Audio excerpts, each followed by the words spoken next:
I haven't listened to a single podcast. So far, I haven't come across any misinformation on YouTube. I believe that some people do it for financial gain by creating a website and then monetizing the content that lives on it.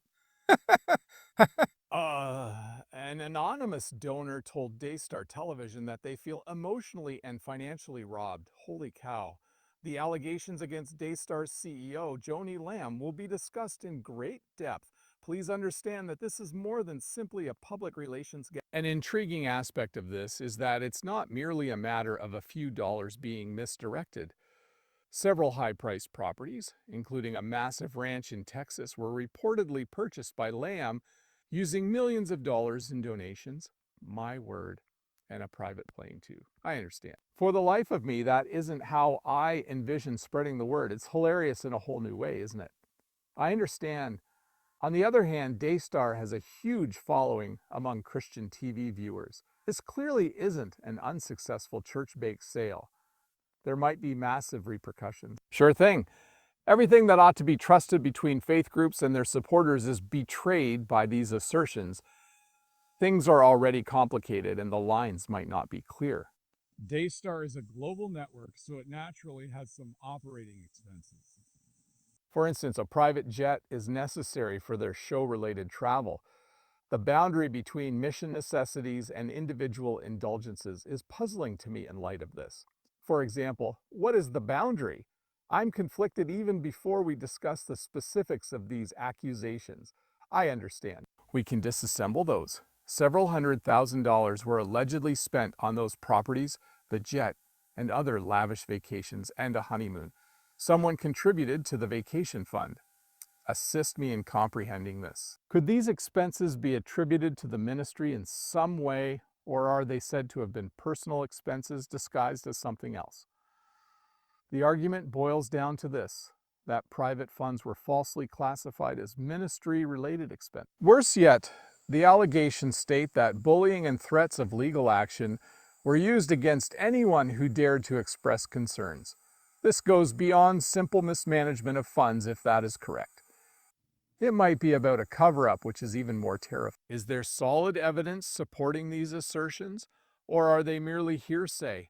There appears to be a mountain of evidence, including confidential financial documents revealed by informants and verified by ex-Daystar employees. Dates, amounts, and even vendor names are included in these meticulous documents. Because of this, assertions are highly credible. This is sounding more like a paper trail leading to, well, than a he said, she said situation. I can only speculate on the public's reaction. It's not as simple as losing trust in a single individual. A whole system of beliefs needs to have its foundations shaken. Yes, precisely. An overwhelming response has been received. Giving money is a deeply personal act of faith for many Daystar viewers. Those who donate to a church out of faith worry that their money may have funded a lifestyle that goes against their principles, rather than a message that aligns with them. The sense of having been betrayed is too much to bear.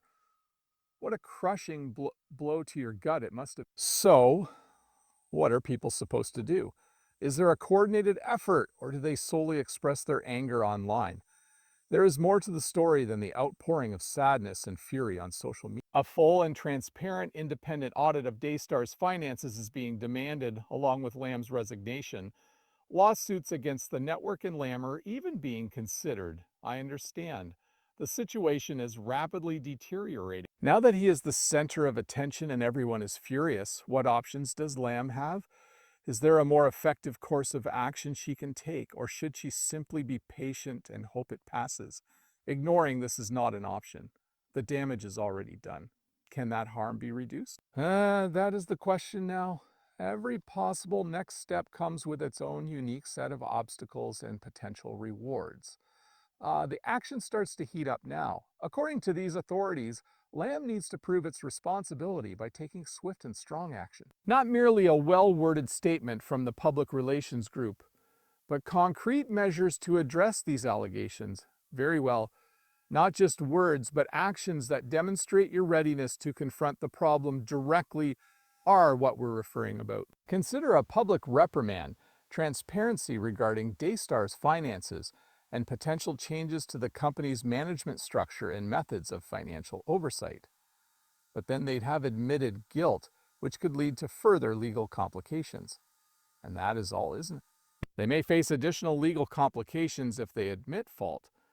Nonetheless, the public's trust could take a further hit and more damage could result from further denial or downplaying of the claims. This renders her powerless. It reads like a Shakespearean tragedy in which a leader's ambition leads to their downfall. However, the broader implications of this matter also pique my interest. Is there a larger issue with televangelists that this incident highlights? Can this kind of misuse of authority and funds be easily accomplished with this plan? That's a thought-provoking inquiry. The need for more stringent regulations and oversight of religious organizations' finances has been a topic of discussion for decades. Perhaps this will spark a long overdue discussion about how these groups can improve their transparency and accountability. Not only Daystar, but the entire religious media industry appears to have taken notice. We have covered the allegations, the evidence, the public's reaction, and the potential outcomes for Lamb and Daystar. How can we proceed? How could Lamb and Daystar proceed in various ways? In the next installment, we will continue our examination of these paths in greater detail, discussing the potential for redemption, the risks of further decline, and their implications for the future of Christian media. We previously discussed Joni Lamb's predicament, where she was sandwiched between two rocks. She is powerless to stop these accusations, but if she concedes their validity, it could lead to a cascade of additional complications. Here are some potential next steps that we can examine. What does it imply to be truly responsible in this situation? Being forthright and honest is the first step in a multi-pronged approach. A completely independent audit of Daystar's funds will be conducted by a company that is not affiliated with the network. Whatever the case may be, the results were made public. I get that being forthright and honest is critical, but wouldn't that confirm the opinions of many? Isn't that the same as arming her adversaries and perhaps even the authorities? Even if it does work, you should consider the worst-case scenario. Lamb creates the impression of a cover-up if he continues to remain silent or provides incomplete information, further eroding trust and casting doubt on any efforts to rectify the situation. Minimizing damage or appearing dishonest are the two worst options, so you have to pick one. Yes, somewhat. It implies admitting how terrible things are and demonstrating that you're willing to endure pain in order to discover the truth. Still, let's be forthright.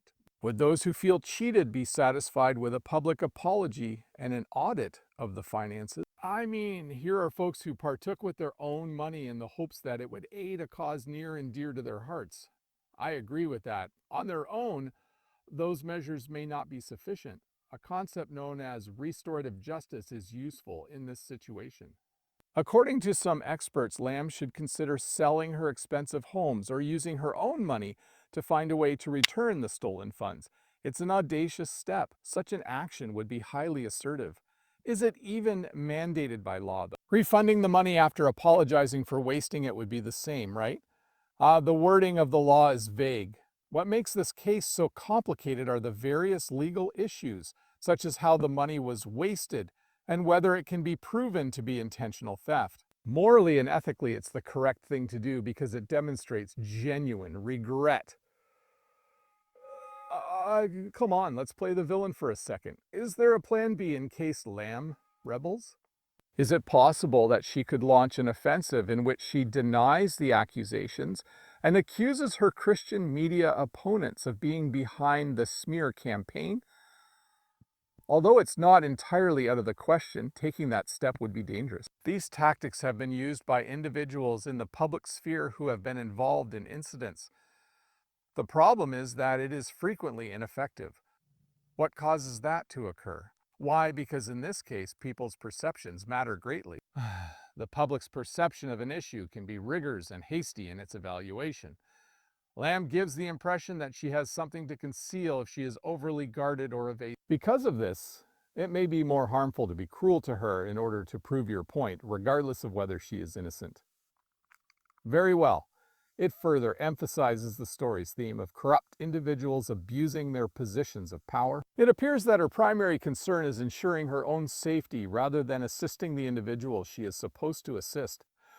I find it both fascinating and baffling. There are many moving pieces to this case, and each option appears to come with its own set of pros and cons. If you had to pick one thing that would determine the outcome, what would it be? In my opinion, that is the crux of the matter. In making her financial decisions, what was Joni Lamb's true intention? Was it intentional theft motivated by avarice? Maybe it was her she was acting in accordance with the standards of good behavior for a minister, but it could also have been due to carelessness or an unhealthy sense of entitlement. Whether she is able to salvage her reputation and secure Daystar's future is heavily dependent on how people perceive her intentions. I see your point. For all these years, people have wondered. The only person who can definitively answer this question is Joni Lamb. Now that we've covered one person, let's move on to a broader topic. How may Christian media generally be affected by this incident? Will the corporate world undergo a radical transformation at this very moment? You can't miss this wake-up call. This incident highlights an issue that needs to be addressed within numerous faith groups. A lack of candor and accountability that leaves one vulnerable to exploitation. Therefore, it's not limited to Daystar. It pertains to an issue that requires resolution within the system. Yes, precisely. There may be a much-needed discussion about fiscal responsibility, morality, and the interplay between faith and wealth that this could spark. The eventual result might be a positive increase in the visibility of religious groups and televangelists in particular.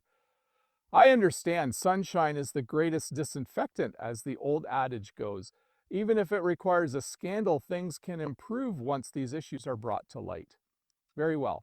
It causes groups to reevaluate their methods, prioritize transparency and accountability, and restore faith in their followers. A positive outcome may result from this incident, an opportunity for corporate America to repent and regain the confidence of its constituents. It is within the realm of possibility, but it will require collaboration among Christian media leaders to materialize. Accusing Joni Lamb of wrongdoing is insufficient.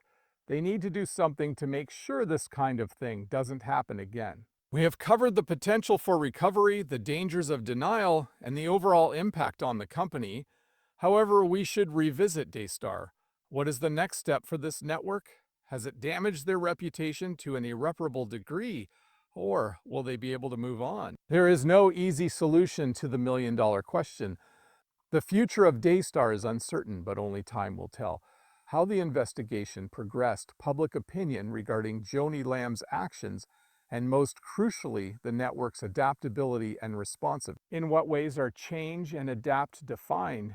Doing nothing will not help Daystar weather the storm. They should reevaluate their mission, values, and ministry practices in light of this scandal. Thus, it's not enough to merely fix the damage. They must fundamentally alter their business practices. Very well. They must demonstrate their sincere dedication to honesty, accountability, and moral behavior. Their fans deserve to see that they're taking action to prevent a repeat performance and that they've taken this incident seriously. Can a network that follows a particular style of leadership actually alter its course? Does Daystar not resemble Joni Lamb in many respects? Yes, that is the difficulty. Daystar is associated with Joni Lamb. If the network is to survive, it may be required to divide them, but doing so will be difficult. Brand surgery, but with a spiritual twist, may be in order. There is a lot to unpack, but it is interesting. Part 3 of this in-depth analysis will focus on the story's implications for the interaction between faith and money in the modern digital era, as well as its potential long-term effects on individuals. The Joni Lamb and Daystar case is clearly more than just a scandal, as we have examined it from every possible angle. It seems to be a preview of a larger conversation regarding religion and wealth in the modern internet era. As fascinating as how this situation has become a flashpoint, isn't it? It sparked debates that had simmered for years. And now people are debating weighty topics like the appropriate salary for a religious leader. What distinguishes the costs of a mission from those of personal development? Is there a way to reconcile the teachings of humility and service with the prosperity gospel? One way of looking at it is that this incident has exposed a long simmering wound, putting this dispute front and center, which is central to contemporary Christianity. There has been a worsening of this conflict in the digital age. Sure thing, televangelism relies on this display of prosperity and abundance to inspire free giving, because that is how it works.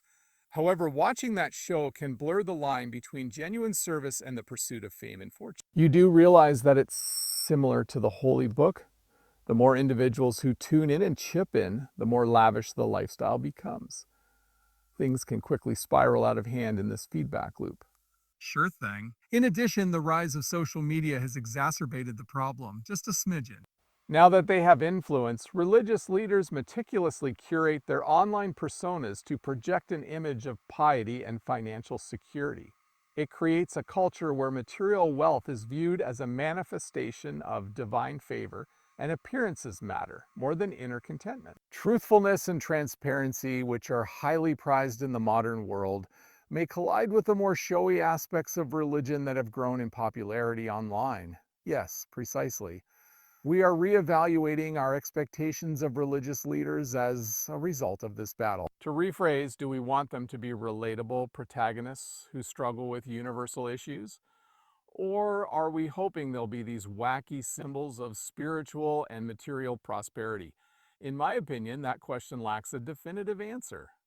I understand. The events surrounding Daystar serve as a cautionary tale, though, reminding us to exercise caution whenever we come across religious content, be it online or offline. Sure thing, it's crucial that we understand the purpose and destination of our donations.